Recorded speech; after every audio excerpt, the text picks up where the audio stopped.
ರಸ್ತೆಗಳ ಸೈಡ್ನಲ್ಲಿ ವೆಹಿಕಲ್ಸ್ ತುಂಬ ವರ್ಷಗಳಿಂದ ನಿಂತಲ್ಲೇ ನಿಂತಿದೆಯಾ?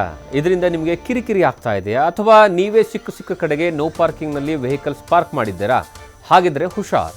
ಮತ್ತೆ ಸ್ಟಾರ್ಟ್ ಆಗ್ತಾ ಇದೆ ಟೋಯಿಂಗ್. ಬರುವಂತಹ ಜನರಿಗೆ ಈಗ ದೊಡ್ಡ ಮಟ್ಟದಲ್ಲಿ DCM ಶಾಕ್ ಕೊಟ್ಟಿದ್ದಾರೆ. ಯಾರು ರೋಡಲ್ಲಿ ಸುಮ್ಮನೆ ಗಾಡಿ ನಿಲ್ಲಿಸ್ಬಿಟ್ಟು ವಾರ ಗಟ್ಟಲೆ 15 ದಿನ 20 ದಿನ ರೋಡಲ್ಲಿ ನಿಲ್ಲಿಸಿರೋ ಗಾಡಿಗಳನ್ನೆಲ್ಲ ತುಂಬಿಕೊಂಡು ಹೋಗ್ತಾ ಇರ್ತೀವಿ. 3-4 ಜಾಗ ಇದೆ, ಇನ್ನೂ ಒಂದಷ್ಟು ಜಾಗ ಐಡೆಂಟಿಫೈ ಮಾಡ್ತೀವಿ. ಅಲ್ಲಿ ಹೋಗಿ ಗಾಡಿಗಳನ್ನ ಬಿಸಾಕಕ್ಕೆ ಪೊಲೀಸ್ ಅವ್ರಿಗೆ ಅವಕಾಶನ ನಾವು ಮಾಡಿಕೊಡ್ತಾ ಇದ್ವಿ. ಕೇಳಿಸಿಕೊಂಡ್ರಲ್ವಾ, DCM DKC ಕೊಟ್ಟಿರುವ ಖಡಕ್ ವಾರ್ನಿಂಗ್ ನ. ಇನ್ಮುಂದೆ ಕಂಡಲ್ಲಿ ವೆಹಿಕಲ್ಸ್ ಪಾರ್ಕ್ ಮಾಡೋದು, ವರ್ಷಾನುಗಟ್ಟಲೆ ಗಾಡಿಗಳನ್ನ ರಸ್ತೆ ಬದಿ ನಿಲ್ಲಿಸೋದು ಮಾಡಿದ್ರೆ ಮುಲಾಜಿಲ್ಲದೆ ಟೋಯಿಂಗ್ ಮಾಡಲಾಗುತ್ತೆ. ಹೌದು, ಸಿಲಿಕಾನ್ ಸಿಟಿ ಬೆಂಗಳೂರಿನಲ್ಲಿ ಮತ್ತೆ ಟೋಯಿಂಗ್ ಆರಂಭಿಸುವುದಕ್ಕೆ ಗ್ರೇಟರ್ ಬೆಂಗಳೂರು ಪ್ರಾಧಿಕಾರ ನಿರ್ಧರಿಸಿದೆ. ಈಗಾಗಲೇ GBA ಅಧಿಕಾರಿಗಳ ಜೊತೆ ಸಭೆ ನಡೆಸಿದ್ದ DCM DKC ಸೋಮವಾರದಿಂದಲೇ ಟೋಯಿಂಗ್ ಮಾಡುವುದಾಗಿ ಖಡಕ್ ಆಗಿ ಎಚ್ಚರಿಕೆ ನೀಡಿದ್ದಾರೆ. ಅಂದಹಾಗೆ ಕಳೆದ ವರ್ಷದಿಂದಲೇ ಬೆಂಗಳೂರಿನ ಬೀದಿಗಳಲ್ಲಿ ವಾಹನ ಸವಾರರ ಕಣ್ಣೀರಿಗೆ ಕಾರಣವಾಗಿದ್ದ ಟೋಯಿಂಗ್ ನ ಮತ್ತೆ ಆರಂಭ ಮಾಡೋ ಬಗ್ಗೆ ಚರ್ಚೆ ನಡೀತಾನೆ ಇತ್ತು. ಆದ್ರೆ ಜಾರಿಯಾಗತ್ತೆ ಅನ್ನೋ ಹೇಳಿಕೆ ಬಂದ್ರೂ ಅಧಿಕೃತವಾಗಿ ಆದೇಶ ಆಗಿರಲಿಲ್ಲ. ಆದ್ರೀಗ ಕಂಡಲ್ಲಿ ಗಾಡಿಗಳನ್ನ ನಿಲ್ಲಿಸೋದ್ರಿಂದ ಟ್ರಾಫಿಕ್ ಹೆಚ್ಚಾಗ್ತಿದೆ. ವರ್ಷಾನುಗಟ್ಟಲೆ ನಿಂತಲ್ಲೇ ನಿಂತಿರುವ ಗಾಡಿಗಳಿಂದ ಹಲವು ಸಮಸ್ಯೆಗಳು ಆಗ್ತಿವೆ ಅಂತ ಸಾರ್ವಜನಿಕರಿಂದ ಸಾಕಷ್ಟು ದೂರುಗಳು GBAಗೆ ಬರ್ತಿವೆಯಂತೆ.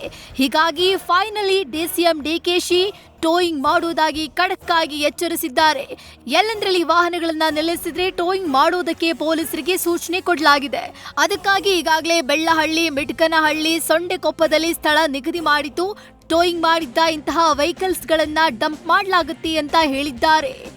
ಅಬಂಡೆಂಟ್ ವೆಹಿಕಲ್ಗಳು ಎಲ್ಲೆಲ್ಲಿ ಗಾಡಿಗಳನ್ನ ರೋಡಲ್ಲಿ ನಿಲ್ಲಿಸ್ಬಿಟ್ಟು ಹಳೆ ಗಾಡಿಗಳು ನಿಲ್ಲಿಸ್ಬಿಟ್ಟಿದ್ದಾರೆ, ಅದನ್ನೆಲ್ಲ ತುಂಬಿಕೊಂಡು ಹೋಗಿ ಕೆಲವು ಜಾಗನ ನಿಗದಿ ಮಾಡ್ತಾ ಇದೀವಿ.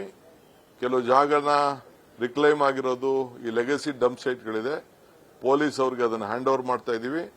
ಅಲ್ಲಿ ಹೋಗಿ ಡಂಪ್ ಮಾಡೋಂಥ ಕೆಲಸನ ನಾವು ಮಾಡ್ತೀವಿ. ಯಾರು ರೋಡಲ್ಲಿ ಸುಮ್ಮನೆ ಗಾಡಿ ನಿಲ್ಲಿಸ್ಬಿಟ್ಟು ವಾರ ಗಟ್ಟಲೆ 15 ದಿನ 20 ದಿನ ರೋಡಲ್ಲಿ ನಿಲ್ಲಿಸಿರೋ ಗಾಡಿಗಳನ್ನೆಲ್ಲ ತುಂಬಿಕೊಂಡು ಹೋಗ್ತಾ ಇರ್ತೀವಿ.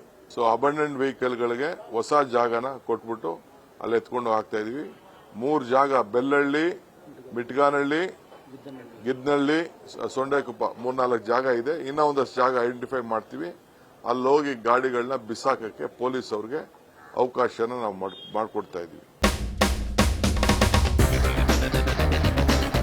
ಕೇಳಿಸಿಕೊಂಡಲ್ವಾ, ಇನ್ಮುಂದೆ ಕಂಡಲ್ಲಿ ವೆಹಿಕಲ್ಸ್ ಪಾರ್ಕ್ ಮಾಡೋ ಹಾಗಿಲ್ಲ ಅಂತಿದ್ದಾರೆ DCM.